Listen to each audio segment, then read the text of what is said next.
भारत के पड़ोसी मुल्क में बवाल मचा हुआ है। यूनाइटेड नेशंस ने कुछ समय पहले ही म्यांमार में तख्ता पलट की आशंका जताई थी, जो 1 फरवरी की सुबह सही साबित हो गई। म्यांमार में सेना ने देश की नेता आंग सान सू की और राष्ट्रपति यू विन मिंट को अरेस्ट कर लिया है। म्यांमार की लोकल मीडिया और सत्तारूढ़ पार्टी एनएलडी के प्रवक्ता ने जानकारी देते हुए बताया कि सेना ने 1 साल के लिए आपातकाल लगा दिया है और पूर्व जनरल और उपराष्ट्रपति रहे मिंट स्वे को कार्यकारी राष्ट्रपति बना दिया गया है।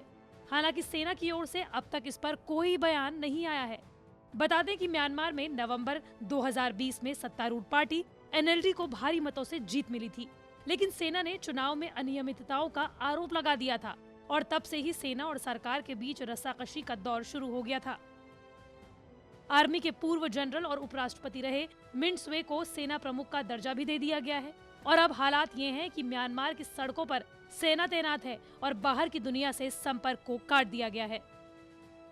आपको बता दें कि सत्तारूढ़ पार्टी के प्रवक्ता के मुताबिक वरिष्ठ नेताओं को सेना ने 1 फरवरी की सुबह छापेमारी की कार्रवाई के बाद हिरासत में ले लिया। उन्होंने अपने अरेस्ट होने की भी आशंका जता दी। इस बीच अमेरिका ने म्यांमार की सेना के एक्शन पर गहरी चिंता जताई है। राष्ट्रपति कार्यालय व्हाइट हाउस की प्रवक्ता जेन पास्की ने कहा, अमेरिका उन रिपोर्ट से चिंतित है कि म्यांमार की सेना ने देश के लोकतांत्रिक बदलाव को खोखला कर दिया है और आंग सान सू की को अरेस्ट कर लिया है। इस घटना के बारे में राष्ट्रपति जो बाइडेन को राष्ट्रीय सुरक्षा सलाहकार ने जानकारी दी है। जेन पास्की ने कहा कि हम म्यांमार की लोकतांत्रिक ताकतों को समर्थन देते रहेंगे और सेना से अपील करेंगे कि सभी हिरासत में लिए गए लोगों को रिहा कर दिया जाए। अमेरिकी चुनाव परिणाम को बदलने या लोकतांत्रिक बदलाव में बाधा डालने के लिए किसी भी प्रयास का विरोध करता है। उन्होंने चेतावनी देते हुए कहा कि अगर आज उठाए गए कदमों को वापस नहीं लिया गया तो अमेरिका कड़ी कार्रवाई कर सकता है। जेन ने कहा कि अमेरिका म्यांमार के लोगों के साथ खड़ा है। आपको बताते चले कि म्यांमार की राजधानी नेपिडो में हर तरफ सेना को तैनात कर दिया गया है, साथ ही फोन लाइंस को काट दिया गया है। म्यांमार के चुनाव में 1991 में नोबेल शांति पुरस्कार जीती आंग सान सू की पार्टी एनएलडी की जोरदार जीत के बाद म्यांमार में संसद की आज बैठक होने वाली थी, लेकिन उससे पहले ही सेना ने तख्ता पलट कर दिया। हालांकि म्यांमार के सरकारी टीवी ने कहा कि वो तकनीकी कारणों से प्रसारण करने में सक्षम नहीं है। आपको बता दें कि म्यांमार में पहली बार 1962 में तख्ता पलट किया गया था, जिसके बाद 49 साल तक सेना का शासन रहा था।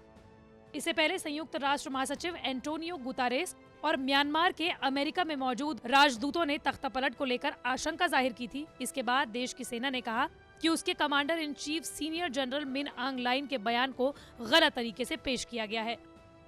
आपको बता दें कि नवंबर 2020 में जब सत्तारूढ़ पार्टी की भारी मतों से जीत हुई थी, उस वक्त सेना ने इन चुनावों में अनियमितताओं का आरोप लगाया था।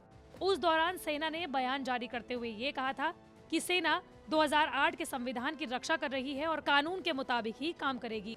कुछ संगठन और मीडिया जो चाहते हैं उसे मान लिया है और लिखा है कि सेना संविधान को खत्म कर देगी। आपको बता दें कि म्यांमार का संविधान सेना को संसद में 25% सीटें और 3 मंत्रालयों का अधिकार देता है। आपको बता दें कि नवंबर 2020 में म्यांमार में जो चुनाव हुए थे, उस वक्त आर्मी ने धमकी देते हुए कहा था कि अगर चुनाव में वोट के फर्जीवाड़े की शिकायत पर एक्शन नहीं लिया गया तो सेना खुद एक्शन लेगी। यहाँ तक कि कमांडर इन चीफ ने यहाँ तक कह दिया था कि अगर संविधान का पालन नहीं किया गया तो संविधान को ही वापस ले लिया जाएगा। हालांकि इस विवाद के बीच सेना के समर्थन में म्यांमार के बड़े बड़े शहरों में प्रदर्शन भी हुए।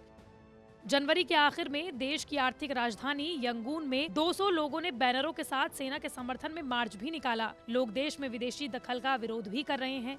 वहीं म्यांमार का निर्वाचन आयोग सेना के आरोपों को खारिज कर चुका है, जिसमें कहा गया कि वोटों को फर्जी करार देने लायक गलतियां नहीं पाई गई हैं। आपको बता दें कि म्यांमार पहले से ही रोहिंग्या मुसलमानों पर हुए अत्याचार को लेकर म्यांमार को आलोचनाओं का सामना भी करना पड़ा है और अब जिस तरीके से म्यांमार में सेना ने तख्ता पलट किया है, उसके बाद से अमेरिका सहित दुनिया के तमाम देशों की नजर इस वक्त म्यांमार पर ही है।